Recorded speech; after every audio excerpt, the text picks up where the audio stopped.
হয়েছিল, তো সেক্ষেত্রে মানে এক্সপেকটেশন ছিল, বাট কালকে রাত থেকে অনেক টেনশনে ছিলাম। আলহামদুলিল্লাহ সেটা মানে ভালোই হয়েছে। তো বাবা মাও খুব খুশি, আমিও খুব খুশি। আর হচ্ছে প্রথম থেকে আপসেট ছিলাম, কেন বলা হয়েছিল যে গ্রেস মার্কিং দিবে না, তারপরে আরো একটাই জিনিস দেখেছিলাম যে টিকটকাররা খাতা চেক করেছে, তো ওইটার জন্য খুবই ডিসঅ্যাপয়েন্টেড ছিলাম। বাট আলহামদুলিল্লাহ মন মতো ফলাফল করতে পেরেছি। আমার মানে পরীক্ষা ভালো হয়েছিল, আলহামদুলিল্লাহ প্রিপারেশনও ভালো ছিল।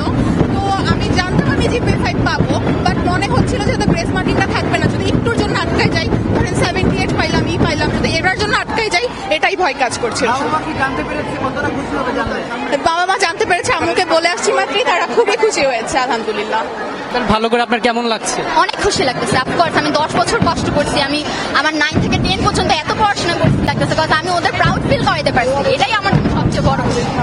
আমার অনেক পড়ালেখা করা লাগছে, আমি অনেক জিনিস, একই জিনিস অনেকবার পড়া লাগছে। আমি ট্রাই করছি যে ইম্পর্টেন্ট জিনিসগুলো মেনলি পড়ার জন্য। খুব ভালো হয়েছে আমার, গোল্ডেন পেয়েছি। রেজাল্টের আগে টেনশন করিনি, জানতাম ভালো হবে।